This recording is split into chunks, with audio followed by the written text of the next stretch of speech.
Tuhan, kami bersyukur kepadamu karena kami mengenal Engkau sebagai Allah yang mengasihi kami.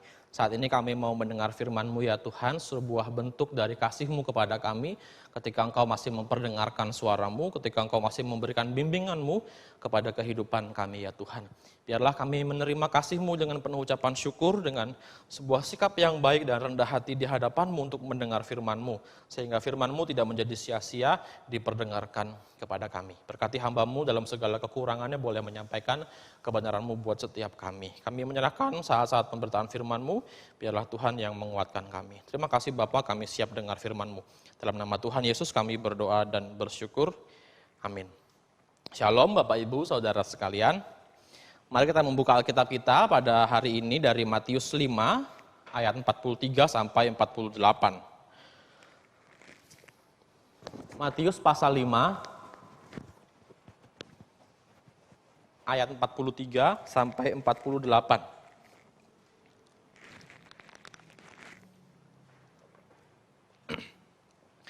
Saya rindu kita semua bisa membacanya secara bersamaan dari rumah kita masing-masing, juga bersama dengan jemaat Tuhan yang ada di gereja.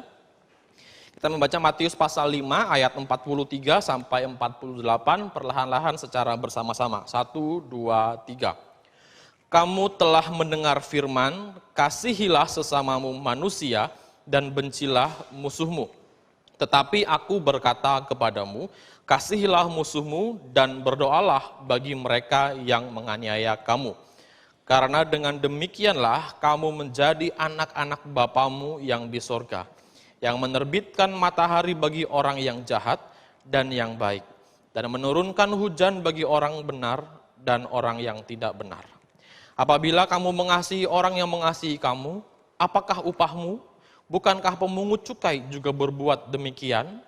Dan apabila kamu hanya memberi salam kepada saudara-saudaramu saja, apakah lebihnya daripada perbuatan orang lain? Bukankah orang yang tidak mengenal Allah pun berbuat demikian? Karena itu, haruslah kamu sempurna, sama seperti Bapamu yang di sorga adalah sempurna. Demikian jauh pembacaan firman Tuhan. Bapak Ibu, ini merupakan rangkaian dari khotbah di bukit yang Tuhan Yesus sampaikan di pasal 5 sampai pasal ke-7. Jadi ini merupakan serial rangkaian khotbah Tuhan Yesus di saat itu ketika dia berada di atas bukit mengajar orang-orang. Dan tema kita pada hari ini diubah pola pikirnya.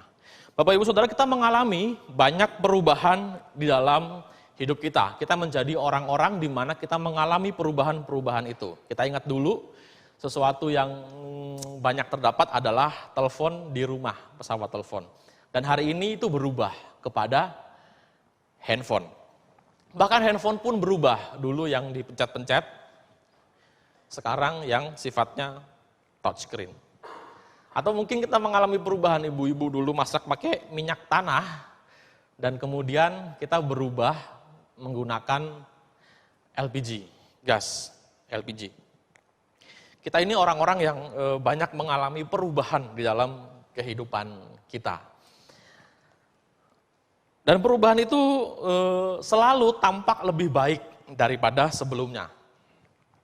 Atau mungkin dalam beberapa hal dibuat sedemikian rupa supaya tampak lebih baik. Gitu. Tapi secara umum kita melihat perubahan itu selalu tampak lebih baik daripada hal yang sebelumnya. Karena perubahan itu dianggap baik, lebih baik dari yang sebelumnya, maka secara otomatis juga hal yang sebelumnya itu bisa saja dianggap tidak lebih baik atau bahkan dianggap menjadi lebih buruk.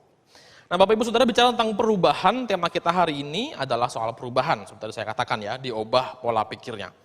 Bagaimana Alkitab menjelaskan tentang hal ini kepada kita dan dalam hal apa perubahan pola pikir itu harus terjadi. Saya rindu kita semua bisa melihat kepada Alkitab kita masing-masing sepanjang kita mendengarkan khotbah ini. Bapak Ibu, hal pertama yang mau sampaikan adalah Yesus sedang mengkampanyekan sebuah perubahan. Kita baca di ayat 43 dan 44 ya. Kamu telah mendengar firman, kasihilah sesama manusia dan bencilah musuhmu. Tetapi aku berkata kepadamu, kasihilah musuhmu dan berdoalah bagi mereka yang menganiaya kamu. Di ayat 44 itu ada kata tetapi. satu kalimat yang dimulai dengan kata tetapi. Dan kita tahu kata tetapi itu selalu menggambarkan pertentangan, menggambarkan perbedaan, menggambarkan dua kutub yang berbeda. Maka Tuhan sedang menawarkan sebuah perubahan nih.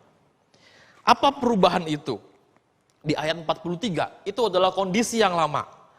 Apa? Kasihilah manusia dan bencilah musuhmu. Itu kondisi yang lama. Dan Tuhan mengajak untuk berubah kepada kondisi baru di ayat 44. Apa kondisi yang baru? Kasihilah musuhmu dan berdoalah bagi mereka yang menganiaya kamu. Kalau tadi saya di awal katakan bahwa perubahan itu sifatnya cenderung yang lama lebih buruk, yang baru lebih baik. Maka Tuhan sedang berkata, begini Bapak Ibu, bahwa membenci musuh itu merupakan hal yang buruk. Dan kita harus berubah kepada hal yang baik, yaitu apa? Berdoa, mengasihi musuh dan berdoa bagi mereka yang menganiaya kamu. Frase mengasihi sama manusia tidak menjadi sebuah frase yang dipertentangkan oleh Tuhan Yesus, tidak menjadi sebuah prinsip yang kemudian diberikan prinsip yang baru. Tetapi Tuhan lebih fokus kepada bagaimana hal yang lama, hal yang buruk itu yaitu membenci musuh, maka Tuhan menyampaikan satu perubahan tentang hal yang baik, yaitu mengasihi musuh dan berdoa bagi para penganiaya. Tuhan Yesus sedang mengampanyakan sebuah perubahan sikap terhadap musuh yang tadinya benci, kemudian diajak untuk mengasihi dan berdoa bagi mereka yang menganiaya. Ini perubahan sikap terhadap musuh. Maka Bapak Ibu berarti nggak apa-apa nih kita punya musuh. Yang penting sikapnya mengasihi. Nggak apa-apa nih kita berantem, nggak akur, membenci orang, atau punya musuh begitu, tapi sikap kita adalah mengasihi. Sampai ada sebuah ini ya, joke ya, sebuah bercandaan ya. Alcohol is our enemy. Jesus said, love your enemy. Alkohol itu musuh kita dan Tuhan berkata, kasihilah musuhmu. Maka kita semua hari ini bermabuk-mabuk. Apakah begitu? Apakah kemudian Yesus melegalisasi permusuhan, lalu menawarkan cara bermusuhan yang baru kepada pengikutnya? Kalau dunia bermusuhan dengan kebencian, Yesus mengajarkan bermusuhan dengan saling mengasihi. Tampaknya ini sebuah hal yang kontradiktif ya, dan nggak mungkin ya orang bermusuhan tapi mengasihi. Sebenarnya apa yang sedang Yesus ingin sampaikan kepada kita? Hal pertama Bapak Ibu Saudara, bangsa Israel itu standar moralnya selalu mengacu kepada hukum Taurat. Ya karena memang dari awal demikian hukum Taurat dibuat Tuhan untuk menjadi sebuah standar moral bagi umat Israel. Termasuk apa yang dikatakan, apa yang dikutip oleh Tuhan Yesus di ayat 43 ya. Tuhan mengatakan demikian, kamu telah mendengar firman, kasihilah sesamamu manusia. Kalau Bapak Ibu buka di Alkitab kita, Alkitab fisik di bagian bawah, itu mengacu kepada Imamat pasal 19 ayat 18. Untuk mengasihi sesama manusia. Dan Tuhan benar nih di sini, kamu telah mendengar firman, kasihilah sesamamu manusia. Dan kemudian Tuhan berkata gini, dan bencilah musuhmu. Seolah-olah frase bencilah musuhmu itu juga merupakan bagian dari hukum Taurat. Tapi Bapak Ibu Saudara, kalau kita membaca Taurat Perjanjian Lama dengan teliti, kita tidak akan pernah menemukan satu perintah untuk membenci sesamamu.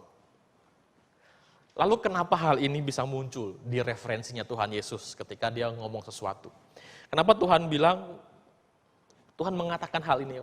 Kenapa Tuhan merecite hal ini? Tuhan mengatakan hal ini.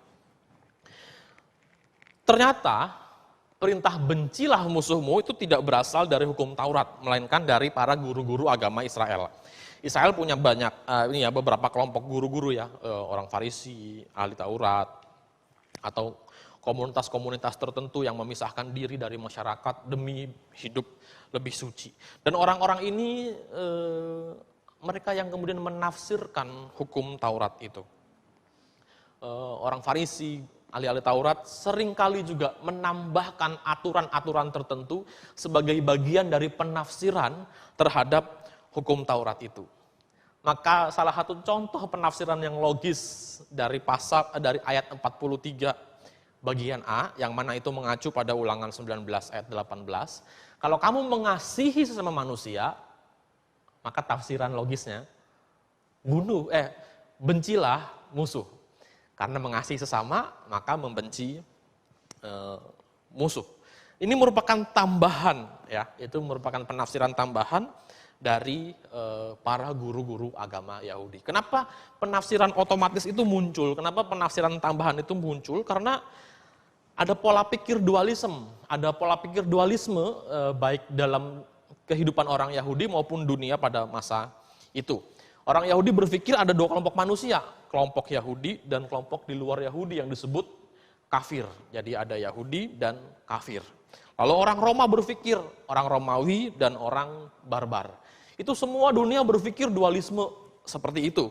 Maka akan timbul tuh penafsiran-penafsiran yang otomatis seperti tadi, yang sederhana seperti itu. Karena dunia itu hitam putih, maka kalau ada sesuatu yang putih, pasti ada hitamnya. Kalau ada mengasihi sama manusia, maka secara otomatis ada perintah juga untuk membenci musuh. Ini muncul Bapak Ibu dalam penafsiran guru-guru agama Yahudi. Maka tidak heran kalau kemudian Tuhan Yesus mengacu kepada hal ini. Karena itu sangat tersebar luas, itu menjadi pola pikir yang begitu umum, atau mungkin bahkan diajarkan oleh guru-guru agama Yahudi kepada orang Yahudi.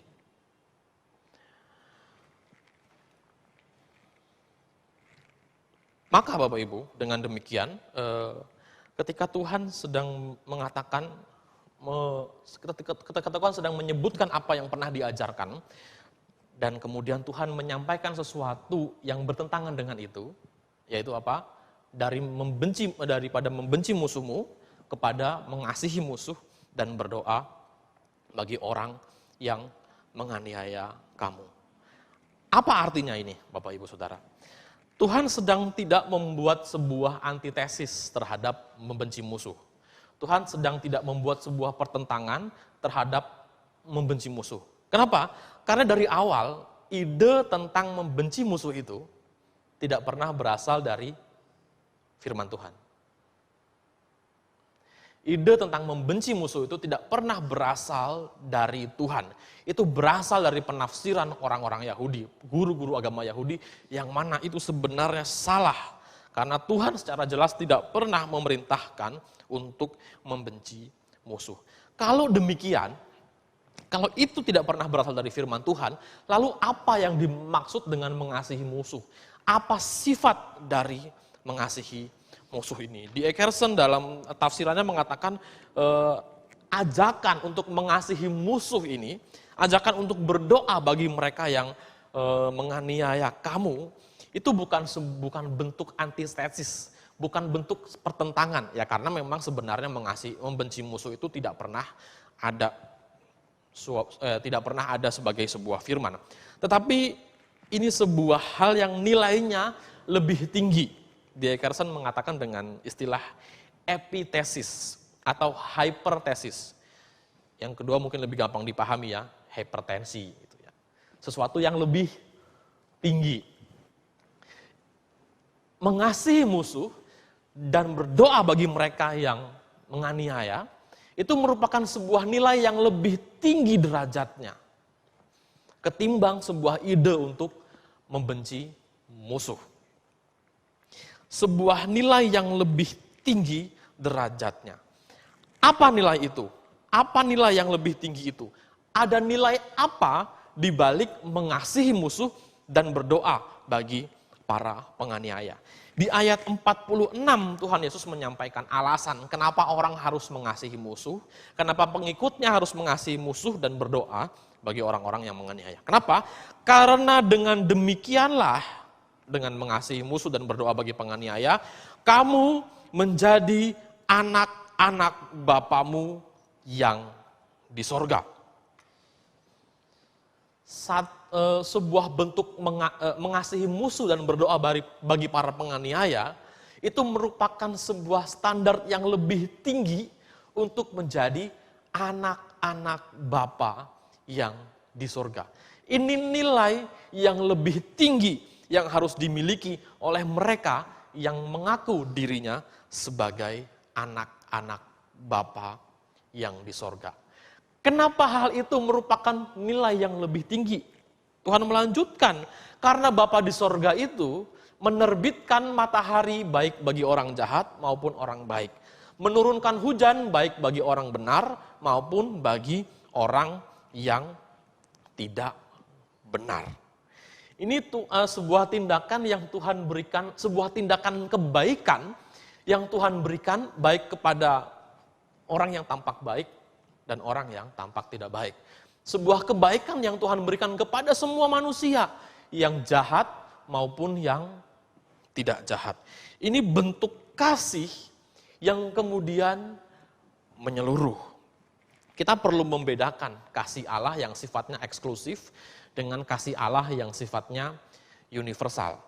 Perihal keselamatan itu adalah kasih Allah yang sifatnya eksklusif, yang hanya diberikan kepada orang-orang yang dipilihnya untuk diselamatkan. Tetapi kasih Allah yang lain sifatnya universal. Seperti apa yang Tuhan Yesus katakan ya, matahari itu tidak diberikan hanya kepada orang percaya. Hujan tidak diberikan hanya kepada orang percaya, tapi diberikan kepada semua orang yang Tuhan ciptakan. Untuk itulah Bapak Ibu kita melihat bahwa segala hal baik itu tidak hanya terjadi kepada orang percaya, tetapi orang tidak percaya juga mendapatkan hal yang baik. Maka jangan iri soal kebaikan yang terjadi bagi orang-orang tidak percaya. Itu mah kasih yang standar. Dan kita punya kasih yang berbeda, yang jauh lebih tinggi. Tetapi sekalipun itu kasih yang standar dari Allah, saya menggunakan kata kutip, kasih itulah yang dirindukan Tuhan Yesus untuk ada juga bagi para pengikut-pengikutnya. Kasih yang seperti itu, kasih yang diberikan kepada semua orang itu, itulah yang Tuhan Yesus Tuhan Yesus rindukan ada dan dimiliki oleh setiap orang yang percaya kepadanya. Mengasihi musuh dan berdoa bagi para penganiaya bahkan merupakan sebuah langkah yang lebih tinggi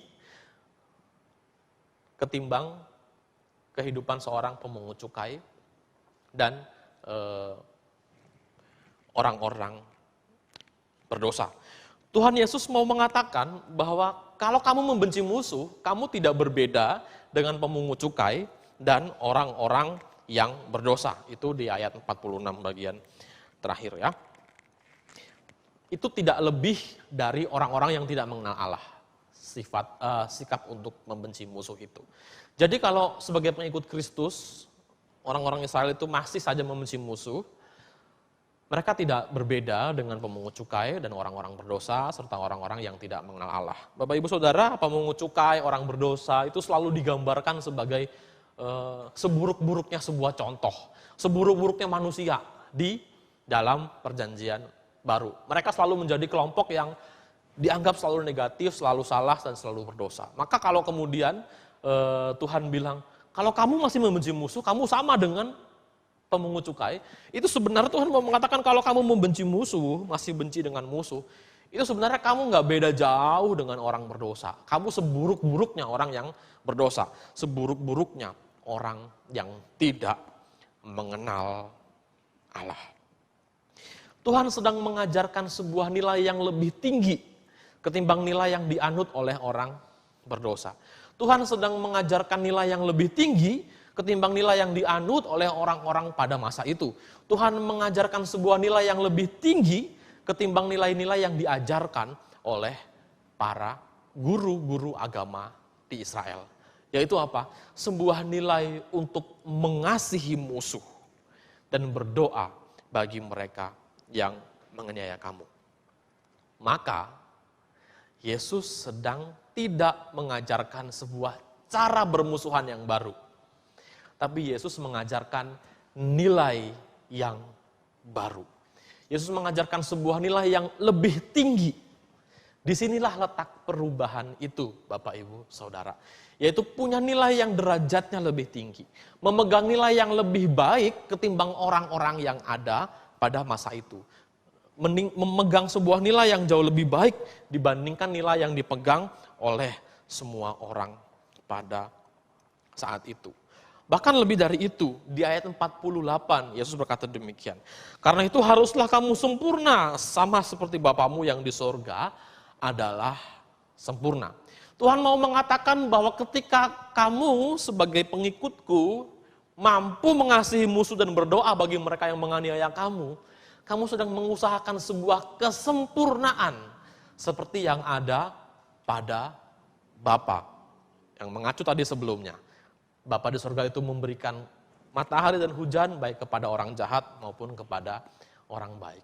Dalam hal inilah aspek kesempurnaan yang Tuhan Yesus ingin para pengikutnya kejar. Yaitu menunjukkan kasih kepada semua orang. Siapapun itu, baik sesama ataupun mereka yang dianggap berbeda dari sesama. Bapak Ibu, bukankah ini merupakan inti dari hukum Taurat, merupakan inti dari perintah Tuhan Yesus, dari perintah Allah kepada umat Israel untuk mengasihi sesamamu manusia.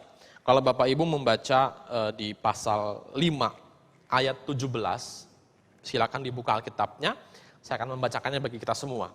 Janganlah kamu menyangka bahwa aku datang untuk meniadakan hukum Taurat atau kitab para nabi. Aku datang untuk bukan untuk meniadakannya, melainkan untuk menggenapinya. Guru-guru Israel menambahkan tafsiran mereka terhadap hukum Taurat.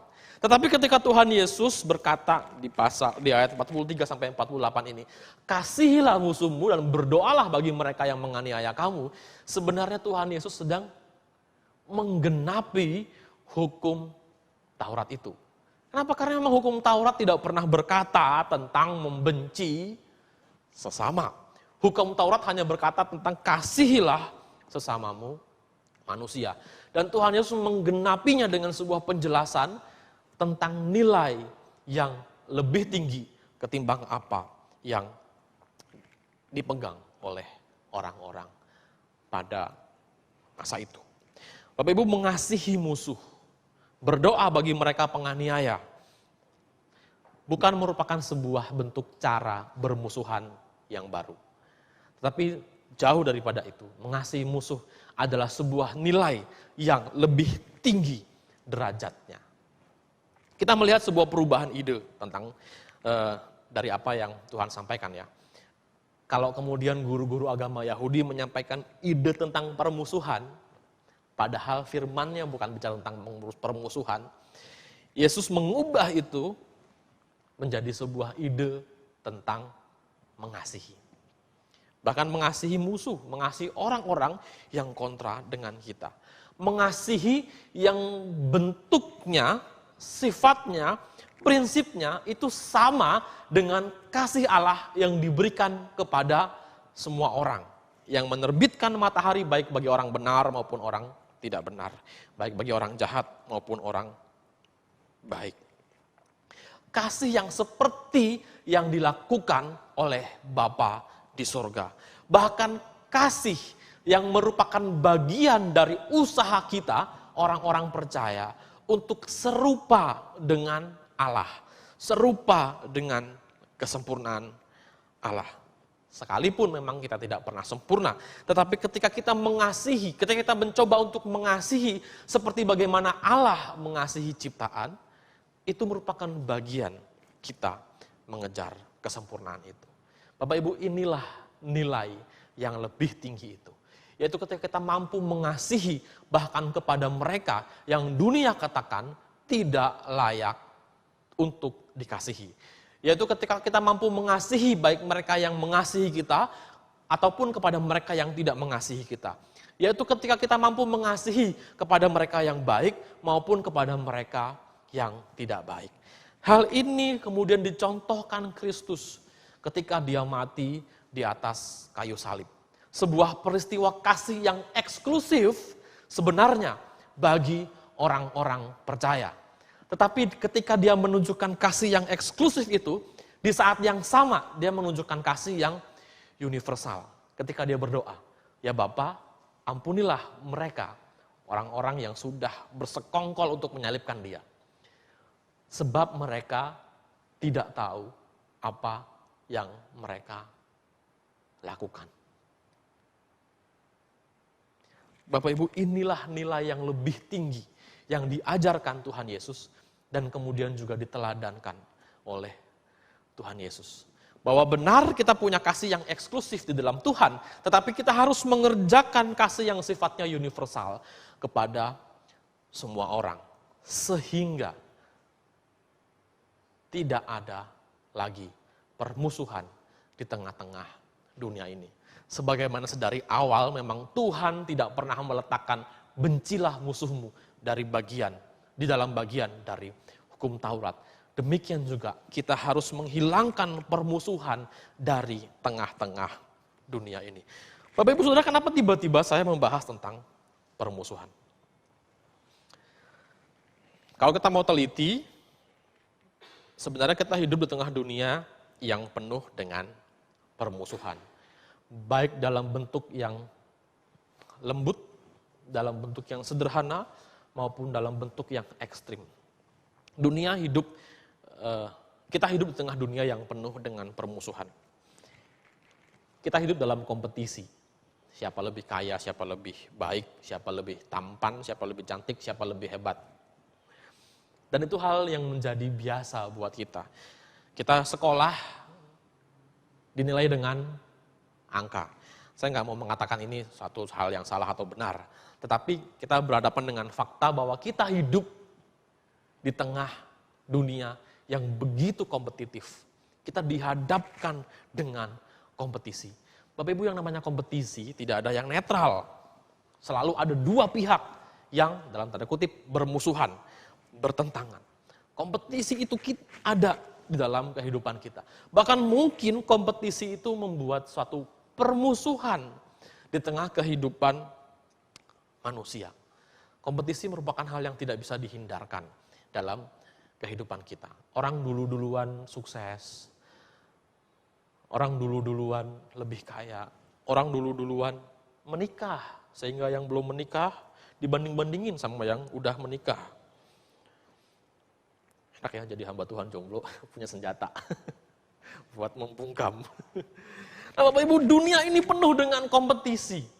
Dan kita ada di sana dan mungkin saja kita juga merupakan bagian dari kompetisi itu. Kompetisi yang mungkin saja tanpa kita sadari membentuk pola permusuhan dalam benak kita. Atau bagaimana sikap paham primordialisme dalam hati kita, dalam hidup kita. Satu sikap yang memandang kelompok tertentu lebih tinggi derajatnya dari kelompok lain. Suku tertentu lebih hebat dari suku lain. Orang-orang tertentu lebih superior daripada orang-orang yang lain. Atau hal yang tidak bisa kita pungkiri, kecenderungan setiap kita untuk menghakimi sesama manusia. Kalau kita membaca Kejadian 3 pasal 5, tawaran iblis untuk menggoda Hawa itu apa? Kamu makan buah ini, maka kamu akan menjadi seperti Allah. Tahu apa yang baik dan apa yang jahat. Dan sejak itu manusia menerapkan apa yang baik dan jahat bagi sesamanya sesuai dengan standar dirinya. Dan sikap menghakimi manusia, sesama manusia itu ada di dalam diri setiap kita. Melihat hal-hal ini, sesungguhnya kita hidup di dalam permusuhan. Sesungguhnya kita sudah menghidupi apa yang ditambahkan oleh para ahli Taurat, orang Farisi, untuk membenci musuhmu. Sesungguhnya kita menghidupi kehidupan di dalam permusuhan itu. Suatu hal yang tidak pernah ada dalam benak Allah. Suatu hal yang tidak pernah dirancang oleh Allah. Tapi syukur kepada Allah. Tuhan mengajarkan kepada kita hal yang sebenarnya dari awal Tuhan tetapkan untuk ada di dalam hidup kita. Mengasihi sesamamu manusia Bahkan mungkin mereka yang mungkin termasuk dalam kategori, termasuk orang-orang yang bisa dikatakan dalam kategori musuh. Termasuk orang-orang yang menempatkan diri mereka sebagai musuh. Termasuk orang-orang yang menjadi batu sandungan buat kita dan memberikan nilai-nilai yang negatif kepada kita. Tuhan ingin kita memiliki nilai yang lebih tinggi ketimbang permusuhan ini, yaitu kasih yang diberikan secara universal kepada semua orang. Bapak Ibu, mari kita melihat diri kita. Masihkah kita memiliki permusuhan yang sebenarnya tidak pernah diajarkan oleh Tuhan Yesus, yang sebenarnya tidak pernah diajarkan oleh Alkitab? Masihkah kita memiliki nilai-nilai permusuhan itu di dalam diri kita? Masihkah kita punya nilai-nilai kompetisi dalam hidup kita? Merasa bahwa saya harus lebih baik dari orang lain, merasa bahwa orang lain harus kalah dari saya dan saya harus menang. Merasa bahwa kita harus menjatuhkan orang lain dan kita harus bangkit lebih tinggi. Apakah kita juga merasa bahwa kelompok saya, suku saya, diri saya pada dasarnya selalu lebih baik dari kelompok lain, suku lain, dan orang lain? Apakah kita juga mungkin dalam pola didik kita terhadap anak-anak kita suka membanding-bandingkan? Lihat anak tetangga. Oh, kamu nggak kayak cici kamu nggak kayak adik kamu. Bapak Ibu Saudara, mari kita hentikan permusuhan ini di dalam hidup kita. Itu tidak pernah diajarkan oleh Tuhan. Sebaliknya, mari kita berubah kepada pola pikir yang berbeda. Pola pikir yang lebih tinggi, yaitu untuk menunjukkan kasih kita kepada semua orang tanpa melihat kondisi mereka. Bapak Ibu, bagaimana dengan kasih kita saat ini? Adakah kita mengasihi mereka yang kita anggap menjadi bagian dari kita saja, atau kita tetap mengasihi mereka yang merupakan bukan bagian dari kita saja? Bagaimana kasih kita? Apakah kasih kita itu selalu berdasarkan suka atau tidak suka kita terhadap orang lain? Kita perlu melihat bahwa di tengah dunia ini setiap orang punya kekurangan. Tidak mungkin setiap orang tidak punya kekurangan. Tetapi bukan itu yang menjadi poin kita. Bukan itu yang ingin Tuhan Yesus lihat dalam diri kita. Yaitu berfokus pada kekurangan orang. Tidak. Melainkan berfokus bagaimana kita hidup sebagai anak-anak Bapa yang di surga.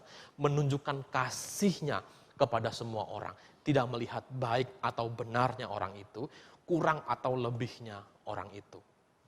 Biarlah firman Tuhan ini menyadarkan kepada kita tentang dunia yang kita tinggali saat ini, dan menyadarkan kepada kita tentang satu pola pikir yang lebih tinggi derajatnya, yang ada dalam Kristus, yang diajarkan kepada kita, yang telah diteladankan oleh Kristus sendiri, dan kita mampu melakukannya dalam kehidupan kita sehari-hari.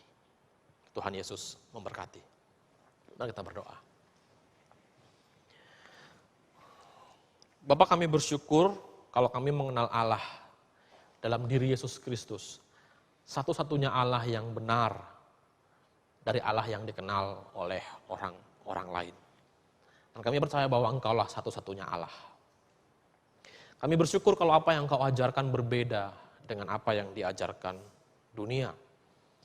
Bahkan yang Kau ajarkan selalu berbeda dengan hikmat-hikmat dari kepercayaan-kepercayaan lain. Kami bersyukur Tuhan bahwa Engkau tidak pernah merestui permusuhan yang terjadi di tengah-tengah dunia ini. Karena sedari awal bukan itu yang Engkau inginkan. Bahkan Engkau mengajarkan kepada kami sebuah nilai yang jauh lebih tinggi ketimbang nilai yang dipegang oleh dunia saat ini. Yaitu untuk mengasihi semua orang tanpa melihat buruk dan baiknya. Tanpa melihat kurang dan lebihnya. Sama seperti apa yang pernah Engkau lakukan di atas salib-Mu. Ketika Engkau memohonkan pengampunan bagi orang-orang yang berlaku jahat terhadap Engkau. Tuhan, ajarkan kami untuk melihat bahwa Engkau memberikan kasih yang universal kepada semua orang, dan kami mau melakukan hal itu. Bapa, ampuni kami kalau kami hidup dalam permusuhan tanpa kami sadari, atau mungkin kami lakukan secara sengaja dalam kehidupan kami. itu merupakan hal yang tidak pernah Engkau inginkan terjadi dalam hidup kami. Ajarkan kami untuk boleh kemudian juga tegas terhadap diri kami sendiri. Dan kami berubah kepada hal yang sebenarnya ingin Kau lakukan dalam hidup kami. Yaitu mengasihi setiap manusia.